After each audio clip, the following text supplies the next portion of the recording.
The old van made a terrible grinding sound before it stopped completely on the dark mountain road, and Park Jin-ho slammed his hands against the steering wheel in frustration as smoke began rising from under the hoodie.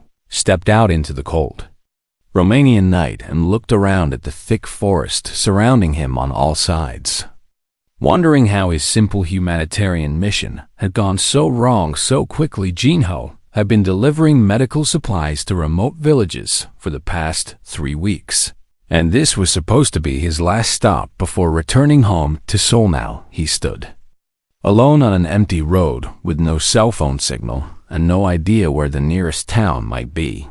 He grabbed his flashlight and started walking, hoping to find help before the temperature dropped any further. After nearly an hour of walking through the darkness, he finally saw lights flickering in the distance, and relief washed over him as he quickened his pace toward what appeared to be a small, isolated town. The buildings looked ancient, with stone walls and narrow streets that seemed untouched by modern times. And Jin-ho noticed that despite the late hour, several people stood in shadows watching him pass, approached what like a local inn, and pushed open the heavy wooden door, finding a dimly lit room with a few scattered tables and a bar along the far wall. "Excuse me," he called out in English, hoping someone would understand. "My van broke down on the road and I need help." The bartender, a large man with a thick beard and suspicious eyes, stared at him without responding for several uncomfortable seconds. "You should not be here, stranger," the man finally said in heavily accented English. "This town does not welcome outsiders." Before Jin-ho could respond, he heard a commotion outside, shouting, and the sound of something heavy being dragged across stone. His curiosity got the better of him, and he moved to the window to see what was happening outside in the street. What he saw made his blood run cold, and his heart nearly stopped beating in his chest.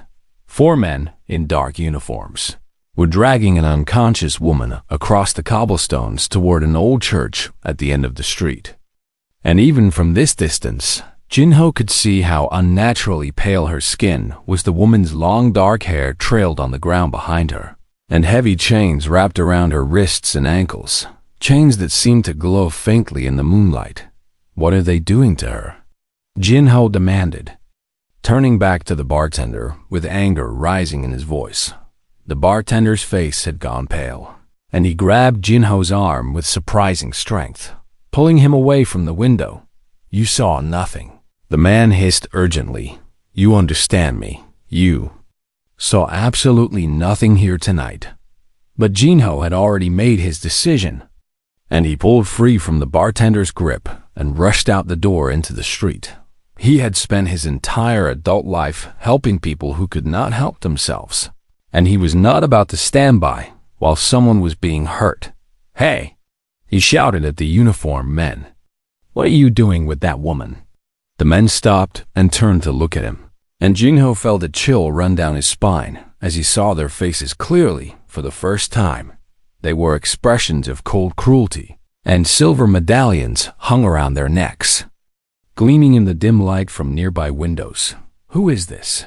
one of them asked in English, his voice carrying the tone of someone not used to being questioned.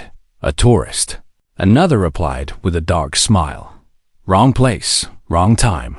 Jin-ho took a step back as 2 of the men released the unconscious woman and began walking toward him with purpose in their stride. "I am just passing through," Jin-ho said, his voice steady despite the fear growing in his chest. "I do not want any trouble here." "Too late for that," the first man said, and suddenly they were on him, grabbing his arms and forcing him to his knees on the cold stones. They searched him roughly and found his passport, his phone, and his humanitarian organization credentials. "A do-gooder," one of them laughed. "How perfect. Nobody will come looking for him out here." The man who seemed to be their leader studied Jin-ho's face for a long moment before making his decision. "Take him below with the creature," he ordered. "We will deal with him after we finish our interrogation." They dragged Jin-ho toward the old church, and he struggled against them with everything he had. But they were too strong and too many behind the church. hidden beneath a false floor in a storage room. A staircase led down into darkness, so complete that Jinho could see nothing at all. The smell hit him, first damp stone and old blood, and something else he could not identify, something that made every instinct in his body scream for him to run. They descended what felt like hundreds of steps before reaching a corridor lined with heavy iron doors, each one bearing strange symbols that seemed to absorb the light. From the torches on the walls, "Welcome to the Order's special collection," one of the guards said with cruel amusement. "You should feel honored. Very few humans ever see this place." They stopped at the last door in the corridor, and one of the guards produced a key that looked centuries old. "The creature inside has been refusing to cooperate with our questions," the leader explained as they opened the door. "Perhaps some company will change her mind." They threw Jinho into the darkness beyond the door, and he hit the stone floor hard enough to knock the breath from his lungs. The door slammed shut behind him with a sound of terrible finality, and he heard the lock turn with a heavy metallic click. For a moment, there was only silence and darkness, so complete that Jinho could not tell if his eyes were open or closed. Then slowly, very slowly, his eyes began to adjust, and he realized there was a faint source of light coming from somewhere above, a tiny crack in the ceiling that let in the barest hint of moonlight, and in that pale light, he saw her sitting in the far corner of the cell, her back against the ancient stones and silver chains wrapped around her wrists. She was the woman from the street. And now that he could see her more clearly, Jinho understood why the guards had called her a creature. Her skin was not just pale, but almost luminescent in the darkness. And when she raised her head to look at him, her eyes reflected the faint light like a cat's eyes in the night. "You should not be here," she whispered, and her voice carried a weight of centuries that made Jinho's skin prickle with fear. He pressed himself against the door, his heart pounding so hard he thought it might burst from his chest.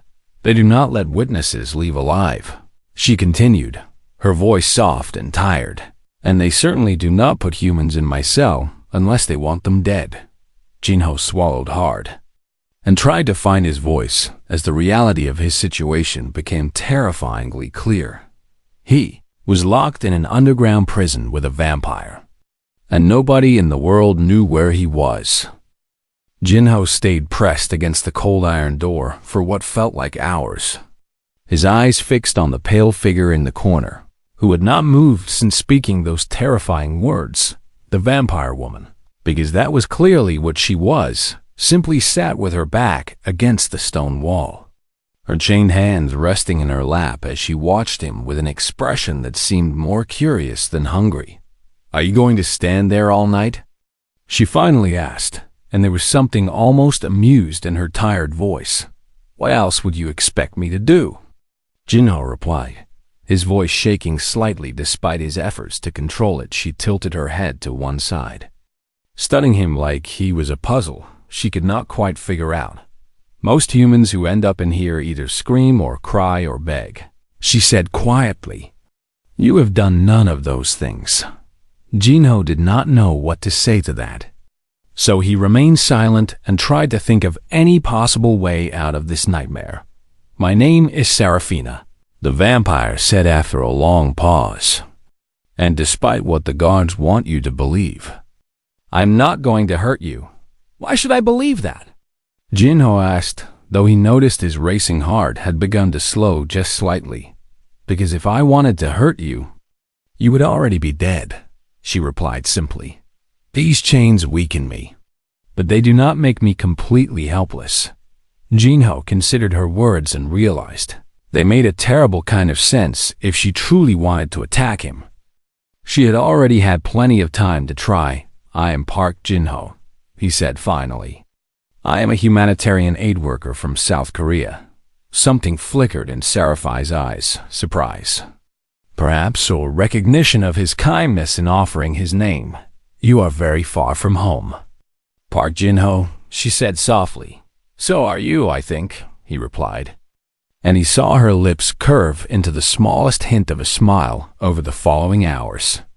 as the faint moonlight from the ceiling crack slowly faded and returned again with the next night. Jinho learned Sci-Fi Stories. She was 347 years old. Turned into a vampire during the Great Plague years, when a vampire elder saved her from death out of compassion for the first century of her existence. She had struggled with what she had become, but eventually she had learned to live without killing. "I have not taken a life in 200 years, she told him, her voice heavy with something that sounded like pride mixed with sorrow. "I feed only on donated blood from humans who offer it willingly, people I have helped over the years. People who understand what I am and do not fear me." "And why are you here?" Jinho asked, genuinely confused. "The Order of the Silver Dawn has hunted my kind for over 1,000 years. Serafina explained. "They captured me 3 years ago because they wanted information. The locations of other vampires living and hiding across Europe. And you refused to tell them." Jinho guessed. "Of course I refused," she said firmly. "Those are my people. My family vampires who have chosen to live peacefully among humans, causing no harm to anyone." As more days passed, Jinho could only estimate time by the changing light through the crack. Above, something unexpected began to happen between them. Trust grew slowly, built through countless hours of conversation and shared silence. When the guards brought Jinho his meager meals of stale bread and water, he noticed that they never brought anything for Serafina. "They are starving you," he realized one day, anger rising in his chest at their cruelty. "It is part of their strategy," Serafina confirmed. "They want me weak, desperate. They hope that eventually my hunger will overcome my morality." Without hesitation, Jinho tore his bread in half and held a piece out toward her. "I do not need human food," she said gently, though she seemed deeply moved by his offer. "Take it anyway," he insisted. "Maybe it will help somehow." She accepted the bread with trembling hands, and Jinho saw tears forming in her ancient eyes. Tears. She quickly blinked away. He also noticed how the silver chains burned her wrists, leaving raw wounds that healed slowly only to be burned again with every movement, tearing strips from his shirt. He carefully wrapped her wounds to protect them from the metal, and she watched him with an expression of wonder. "Why are you helping me?" she asked quietly. "You should be afraid of me. You should hate me. You have given me no reason to hate you," Jinho replied simply. "And I have spent my whole life helping people who need help. That includes you." "I am not a person," Serafina whispered. "Not anymore." Jinho met her eyes directly, refusing to look away. "You talk like a person," he said firmly. "You feel like a person. You have spent 3 years being tortured rather than betray people you care about. That sounds very much like a person to me." The guards came to taunt them regularly, pressing their cruel faces against the small window in the door. "Still alive in there?" They would call out with mocking laughter. "Place your bets, boys. How much longer before the creature gives in to her nature?" They enjoyed explaining their plan to Jinho, thinking it would break his spirit. "You are here as a test," one guard told him with a vicious smile. "If she feeds on you, she proves she is the monster we say she is. If she does not, she starves to death. Either way, we win," another added. "And the Order gets what it wants." After the guards left, Serafina spoke in a voice heavy with shame. "They are right about one thing," she admitted. "The chains weaken me, but they do not completely suppress my abilities. If I fed on a human, I would have enough strength to break free." Jinho understood immediately what she was saying. "But you will not do that," he said with certainty that surprised even himself. "How can you be so sure?" she asked. "Because you have had 3 years to make that choice," Jinho replied. "You could have fed on any prisoner they put in here with you, but you did not." Serafina was quiet for a long moment before she spoke again. "They have put 7 people in this cell with me before you," she whispered. "All of them tried to kill me while I slept, hoping the Order would reward them with freedom. None of them showed me even a moment of kindness. She looked at him with those ancient eyes that had seen centuries of human cruelty and human beauty.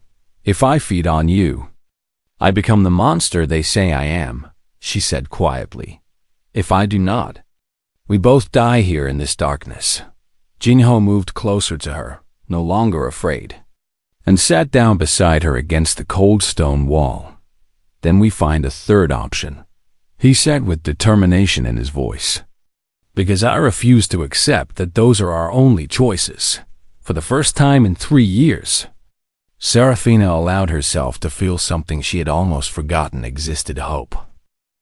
Over the next 2 weeks, Jinho and Serafina spent every waking hour planning their escape from the underground prison that had held her for 3 long years. Jinho had always been observant, a skill that served him well in his humanitarian work, where noticing small details could mean the difference between helping people and putting them in danger. Now he turned that skill towards studying their captors, memorizing every pattern and routine he could identify through the small window in their cell door.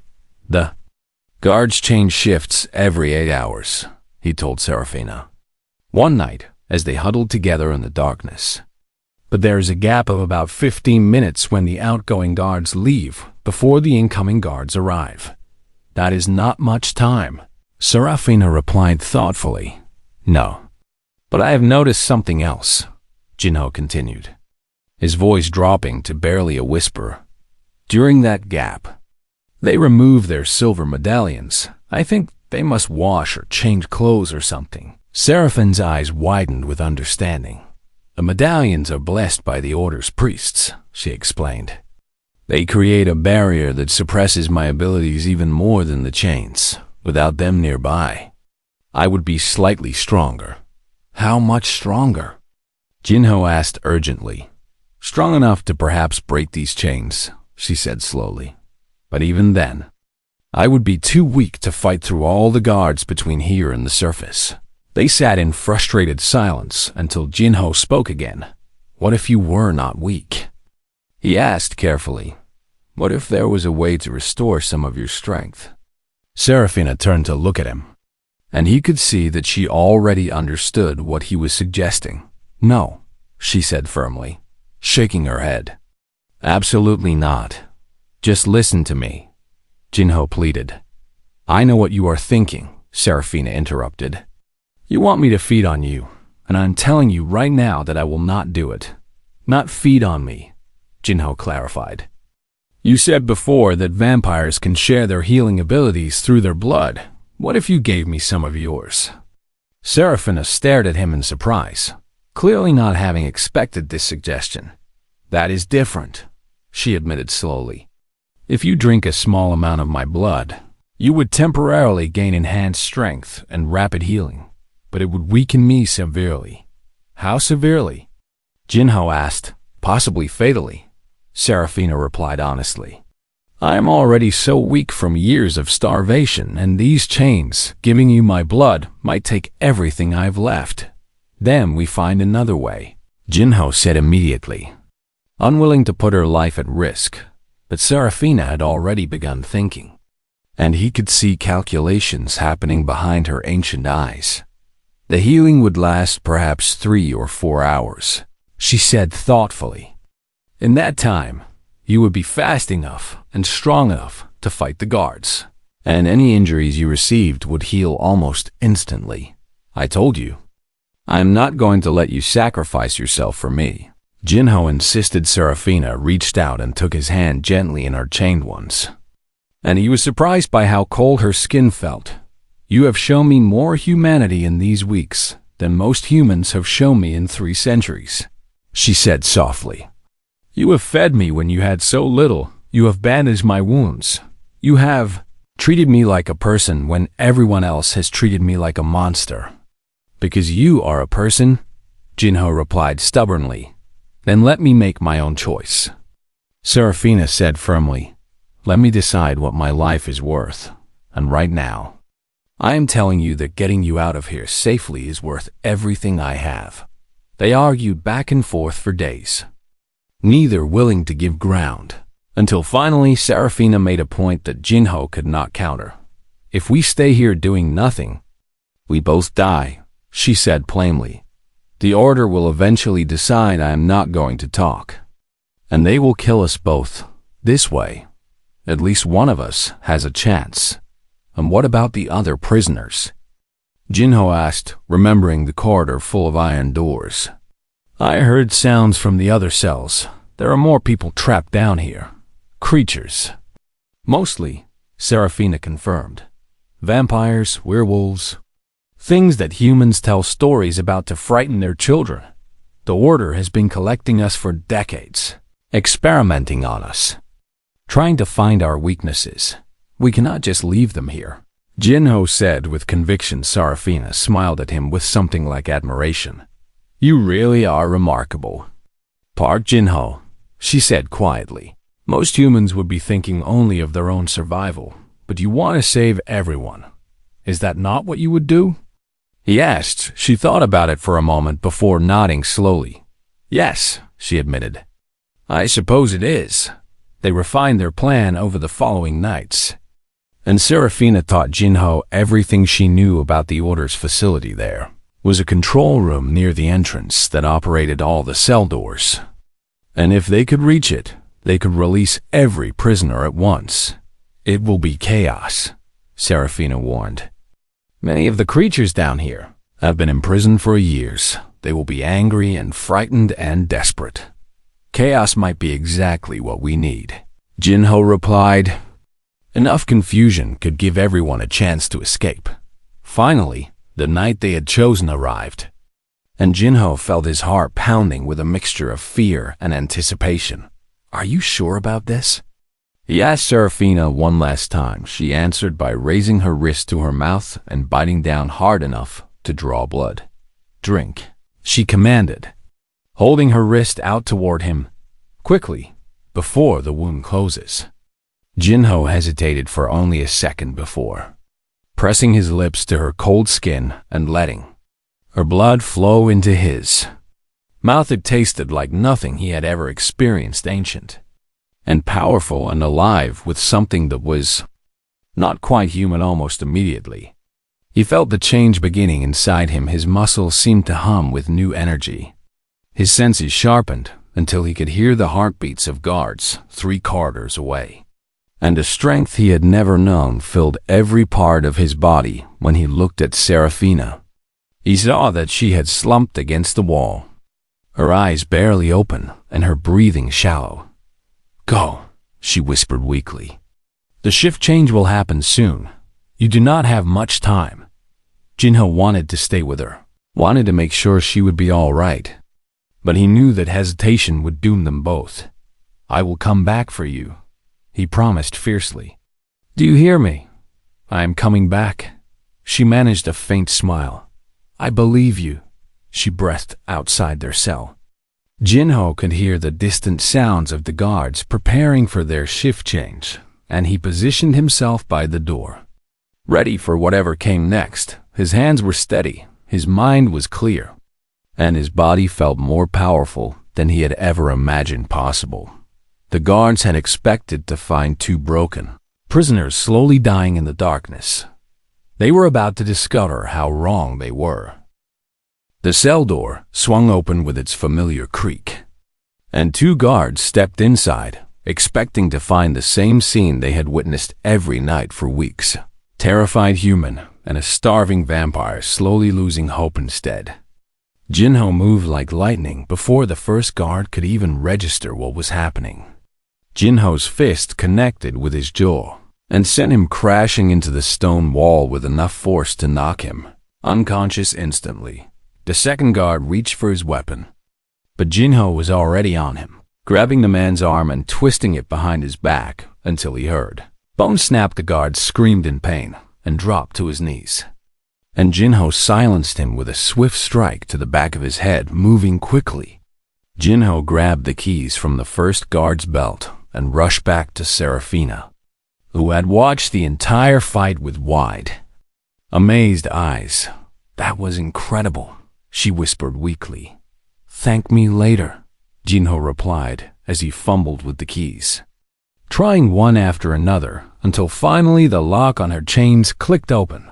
The silver fell away from her wrists, and Serafina gasped as some of her strength slowly began returning. "Can you walk?" Jinho asked urgently. "I can try," she said, and he helped her to her feet, supporting her weight against his shoulder as they moved toward the open cell door. The corridor beyond was empty for now, but Jinho's enhanced hearing could detect movement throughout the facility, guards responding to the unexpected noise from their cell. "The control room is at the end of the main corridor," Serafina reminded him, her voice growing slightly stronger with each step. "Turn left at the junction ahead." They moved as quickly as Seraphine's weakened state allowed, and Jinho marveled at how his new senses painted the world in ways he had never imagined. Could smell the fear on the guards before he saw them. Could hear their whispered communications echoing off the stone walls. 3 guards appeared at the junction ahead, their silver medallions gleaming in the torchlight and their weapons drawn. "Stop right there." The lead guard, Commandant Jinho, gently lowered Serafina against the wall and turned to face them with a calm he did not truly feel. "Please move aside," he said quietly. "We do not want to hurt anyone." The guards laughed at what they perceived as ridiculous confidence from a mere human prisoner there. Laughter died in their throats when Jinho closed the distance between them in the blink of an eye. He fought like a man possessed, his movements fluid and precise despite having no formal combat training. Serafina's blood had given him more than just strength and speed. It had awakened instincts that seemed to guide his every action. One guard fell with a crushed knee, another with a broken collarbone, and the third wisely dropped his weapon, fled down the corridor, screaming for reinforcements. "We need to move faster," Jinho said, returning to help Serafina. "They know we are coming now." They reached the control room just as alarms began blaring throughout the facility, their deafening wail echoing off every stone surface inside the room. A single technician sat before a panel of switches and levers, his face pale with terror as Jinho burst through the door. "Please," the man begged, raising his hands in surrender. "I am just a technician. I do not want any trouble." "Then you will not give us any trouble," Jinho replied firmly. "Open all the cells, every single one." The technician hesitated, glancing at the door as if expecting guards to arrive and save him at any moment. "If I do that, the creatures inside will tear this place apart," he stammered. "That is the idea," Serafina said coldly from the doorway.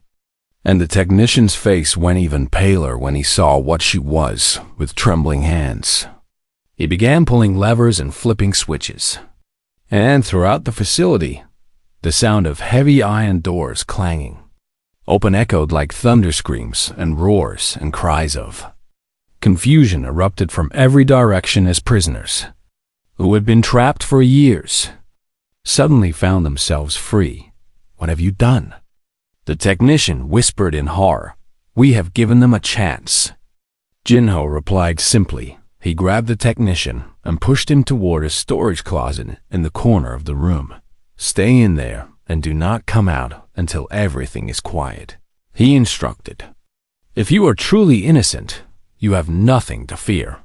Leaving the control room, Jinho and Serafina found themselves in the middle of absolute chaos. Vampires and werewolves and creatures Jinho could not even name were flooding the corridors, some attacking guards while others simply ran toward any exit they could find. A massive wolf-like creature paused when it saw Serafina, and for a terrifying moment Jinho thought it would attack, but instead the werewolf bowed its enormous head in a gesture of recognition and respect before bounding away down the corridor. "They know me," Serafina explained breathlessly. Many of them were captured because of information the Order forced from previous prisoners. They thought I betrayed them, but you did not, Jinho said. "No," she agreed. "I did not. They were almost to the stairs leading up to the surface when a voice cut through the chaos with cold authority. "Stop right there." "Creature." Commander Victor stood at the top of the stairs, and unlike his subordinates, he showed no fear at all. In his hands he held weapons that Seraphina recognized. Immediately a blade coated in silver and a crossbow loaded with a bolt carved from wood blessed by ancient priests. 3 years I have been trying to break you," Victor said to Seraphina with hatred burning in his eyes. 3 years of patience and planning, and now some tourist ruins everything. Your organization kidnaps and tortures innocent beings, Jinho replied angrily. There is nothing to ruin except cruelty and evil. Victor laughed bitterly. Innocent? He repeated mockingly. These creatures are monsters. They have been preying on humanity for centuries.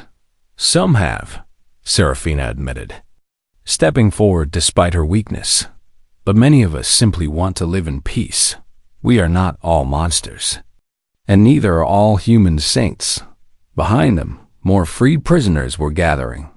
Watching the confrontation with hungry eyes, Victor raised his crossbow towards Seraphina. Then let me show you what humans do to monsters. He snarled before he could fire. A vampire, Jinho had not noticed, moved with impossible speed and knocked the crossbow from Victor's hands. Then a werewolf stepped forward, its massive claws gleaming in the torchlight. The freed creatures surrounded Victor, years of rage and suffering burning in their eyes. Wait, Seraphina commanded, her voice carrying an authority that made everyone pause. She limped forward until she stood directly in front of the man who had tortured her for 3 years. We could kill you, she said quietly. We could tear you apart piece by piece and make you suffer as you made us suffer. Victor's face showed the first flicker of real fear. But we are not like you, Seraphina continued firmly. We are not monsters, and we will not become monsters, just to prove a point. She turned to face the gathered creatures. We leave him alive, she announced. Let the world see what the Order has been doing in the shadows. Let humanity judge him for his crimes. For a moment, Jinho thought the freed prisoners would ignore her words and attack anyway. But one by one, they stepped back, accepting her judgment even though many clearly disagreed. Victor stood alone and humiliated as the creatures he had imprisoned for so long walked past him toward freedom without laying a single claw on him. This is not over, he called after them. Weakly, Seraphina paused at the top of the stairs and looked back at him. Yes, it is, she replied quietly, and deep down, you know it. Then she took Jinho's hand, and together they walked out into the night air for the first time in what felt like forever. The night sky stretched endlessly above them as Jinho and Seraphina emerged from the underground prison, and the fresh mountain air felt like the sweetest gift either of them had ever received. All around them, freed creatures were scattering into the darkness, disappearing into forests and shadows as they fled the place that had been their prison for so many terrible years. A few paused to bow their heads toward Seraphina before vanishing. Silent acknowledgments of gratitude from beings who had lost hope until tonight. Where will they go? Jinho asked quietly as he watched them disappear. Back to their lives, Seraphina replied softly. Back to the families and friends they were taken from, back to hiding in a world that fears them. She swayed suddenly, and Jinho caught her before she could fall, alarmed by how cold and pale she had become. You need help, he said urgently. The blood you gave me, it took too much from you. I will be fine, she insisted weakly, though her trembling body told a different story. Before Jinho could argue, a massive figure emerged from the shadows nearby, the same werewolf who had bowed to Seraphina. Inside the facility, it had shifted to a more human form now, revealing a tall woman with silver hair and amber eyes that glowed faintly in the moonlight. She needs shelter and rest, the woman said in a surprisingly gentle voice. I know a place nearby where she can recover.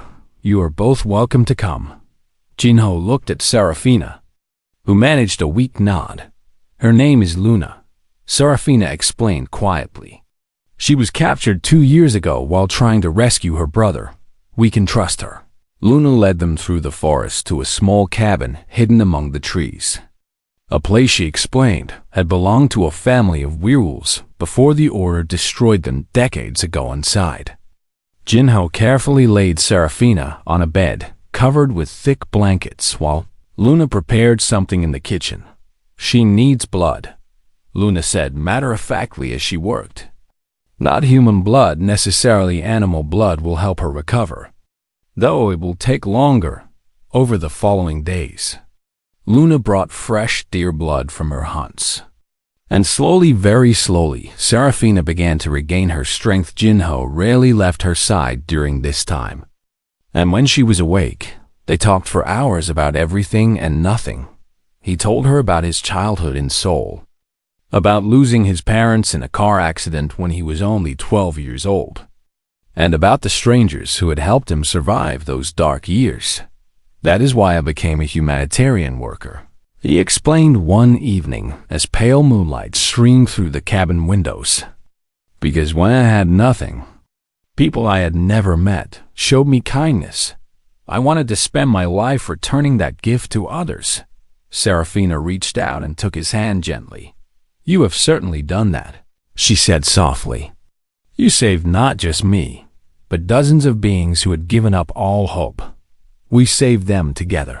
Jinho corrected her firmly. 3 months passed in that hidden cabin, and what had begun as a desperate alliance grew into something much deeper. Serafina regained most of her strength, though Luna warned that some of her abilities might never fully return after the sacrifice she had made.